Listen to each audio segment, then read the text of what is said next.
couple things America got right. Cars and freedom.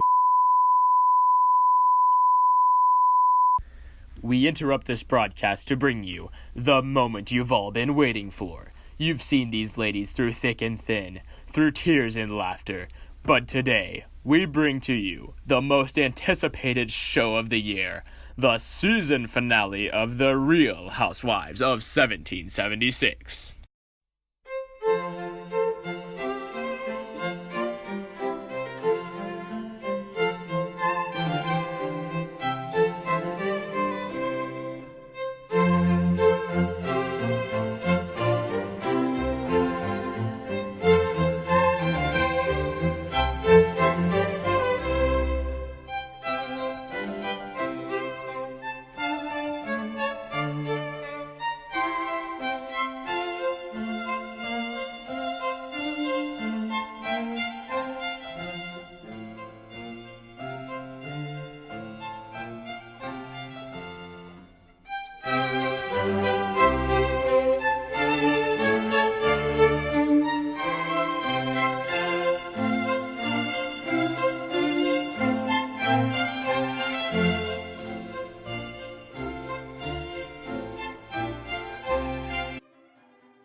Today's episode starts on a late summer day in August.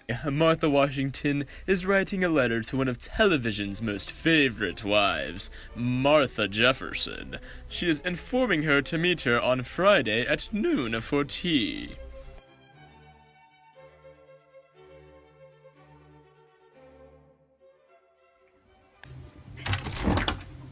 Thank you!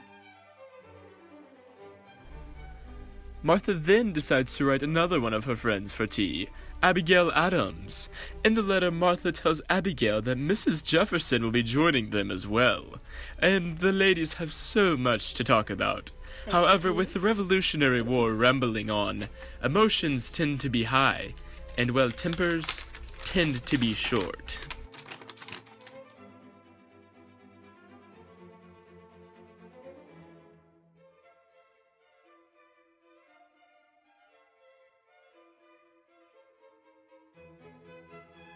Oh, I'm so excited to see Martha today, aren't you? I know, me too. It's been such a long time. Yes, it has. This war has just been the worst. Mary Ann, the door! Our guests are here! Welcome, ladies. Thank you. Ladies, so good to see you. Abigail, Martha, Miss Mary Ann, please come get their things. Okay, now let's have tea time. Come on. I love Abigail. She's so sweet. But what is this? I mean, my dog could wear it better. Miss Mary Ann, can you please bring in our tea? Have you seen what the British girls are wearing these days? Can't believe they're wearing men's-style jackets. And I heard some of the wives of the British generals are copying their husbands' uniforms. Ladies, do you like some tea, Miss Adams? Yes, 2 sugars, 1 cream, thank you. Of course, madam. Tea, Miss Jefferson? Yes, please, 1 sugar and cream. I don't like tea very much, especially Martha's. Miss Washington, would you like some tea? Yes, with 2 sugars.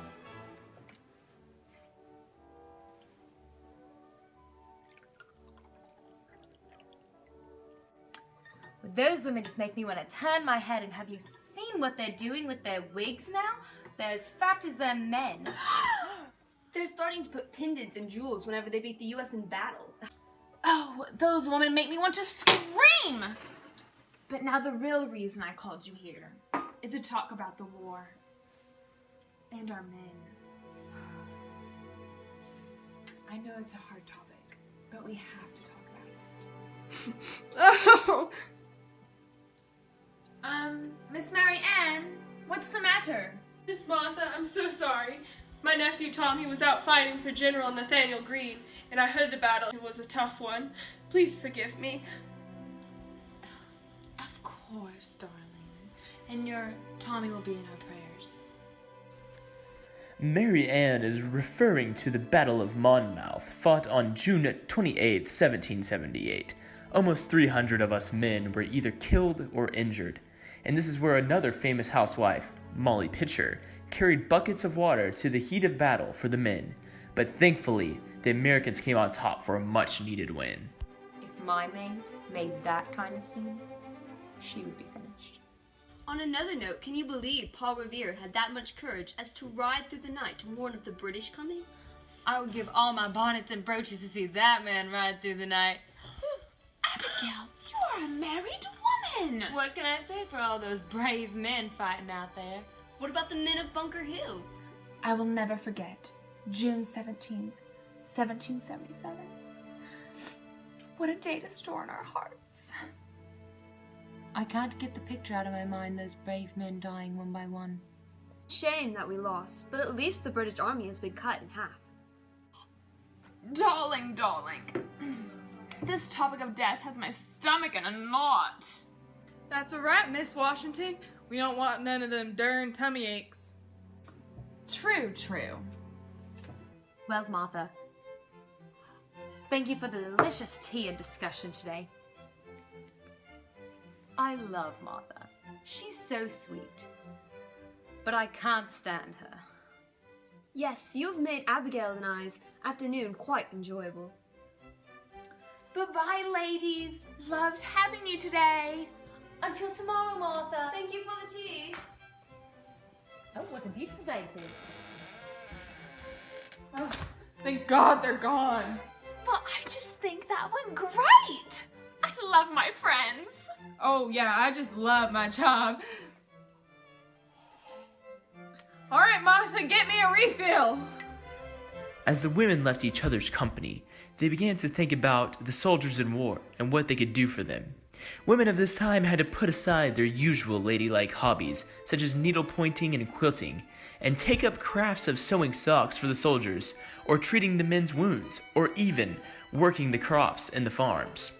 It was quite the change for society, and it was now entering early September, and the ladies began to wonder what they could do for the war effort.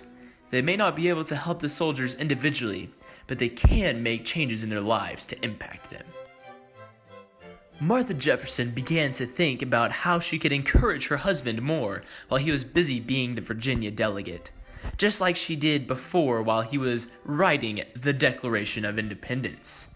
She had many young children to take care of, so she wanted them to know more about the brave men who are fighting for their freedom. Martha Washington remembered how much she had helped the men during Valley Forge the past winter, so she decided that she would gather funds for the men before another winter season approached. She decided to make it known that she herself was willing to donate $20,000 as well, and she wanted herself, as well as others, to have the mindset that they should do everything they can for the men, even if it means sparing a few pennies. Abigail Adams decided that since her husband, John Adams, was almost always away as the U.S. Commissioner to France, she had to write to him of what was going on back home. Hundreds of letters were exchanged between them, but their love for each other remained constant, even in the heat of battle.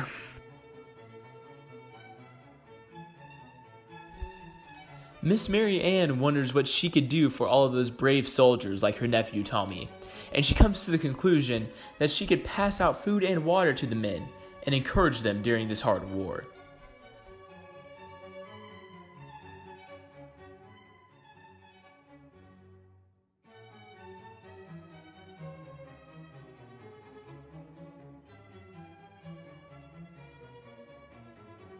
Today, we have lunch with all three ladies again. Martha, Abigail, and other Martha. Oh my goodness! I gotta prep the tea. Where's the tea?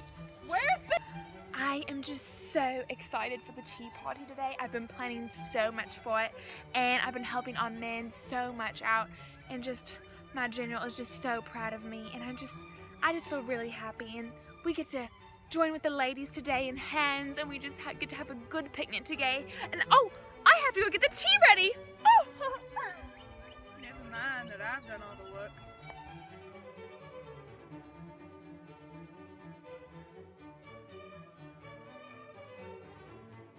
My goodness, I'm just so nervous about the tea party today. I mean, I don't know how it's gonna go. Are we just gonna talk about the war all again? I mean, I know it's important and all, but it's getting a little old. I mean, I know we should help, but I just don't like the other ladies' ideas. The other day, that was so funny. Oh, hello, good to see you. Oh, thank you. So what have you been up to lately?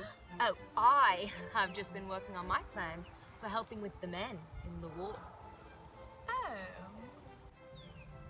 Well, I think my plans for the men are best. Really? Yes, you see, I have been receiving funds from generous donors throughout the country for the men. And I myself have donated $20,000 for the men. Such beauty, poise. Words I would never use to describe Martha. Please. I think I've been the most help. I've been taking care of my children. I've been encouraging my husband as he was writing the Declaration of Independence. I mean, I practically wrote the whole thing. Thomas spent more time working on the Declaration of Independence than on our wedding vows. Oh, please. I have been exchanging hundreds of letters with my husband, Ambassador, in Paris, London, and in the Continental Congress, and I feel as though I am accredited for all of his work. Almost, I would say.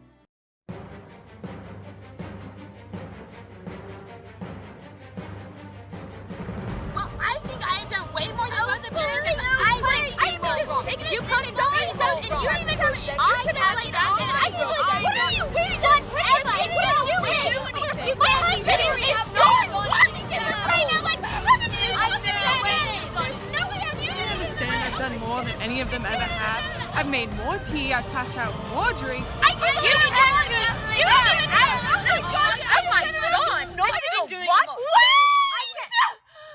I've never had that bad of an argument in my whole life. Ladies, look at ourselves. What are we doing? I mean, I'm sorry. I know I started this, but we have to realize the real reason that we're here for this war, the real reason that we're here for our men. We have to encourage them. We are the wives. You're right, we must assume our role. Yes, we are the wives of this war. Yes, we are. Remember Molly Pitcher? Think of how much she did. I'm coming, man! Oh gosh, Jolly Gee! We must come together. We must join as one to help our men fight against the British. We must fight for our liberty because we are the Real Housewives of 1776. It's time for me.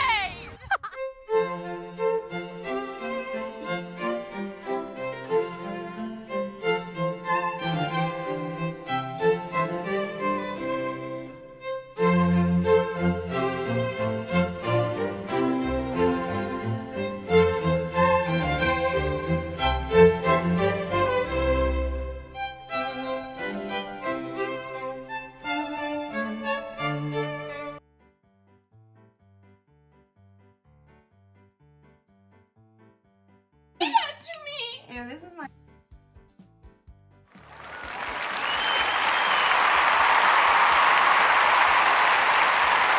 Sit. Thank you. Oh, good job. Wait, no, we can do this. Ready? I can do this. Ready? Ha. Here we go. Okay, but I gotta walk around or I'm gonna spill it Why is my everywhere. voice so weird in this? I feel like we should stop Seen what you've been wearing recently? Maybe you should invest in it. I don't speak English. The lines in this episode of the Not in the Mood. What if it was like you know the Whoa. Ah! Oh You my just made it God, in the so bloopers much. with that. We did that with our entire lives. What are we? I heard some of the why. Mary Ann, what do you think of the soldiers and the Revolutionary War? Well, You know, my nephew Tommy is out fighting General George Washington. I just think they're doing great under him. He's just such an excellent man. Oh my goodness, he is Martha's husband. I cannot, cut that out, cut that out. We don't need that. You don't need that. You don't need that. Okay.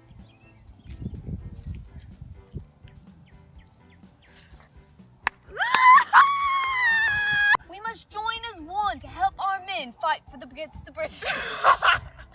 Kill a bug. As one to help our men fight against. We must come together, ladies. I'm running. Guys, y'all need to be. Let's come together. Keep going. We can get it. We can get it. Ladies, I am so sorry. This is all my fault. And I just... Oh my. Okay. Alright. You don't have to say it again, probably. What is that? 1776. And I'm the maid!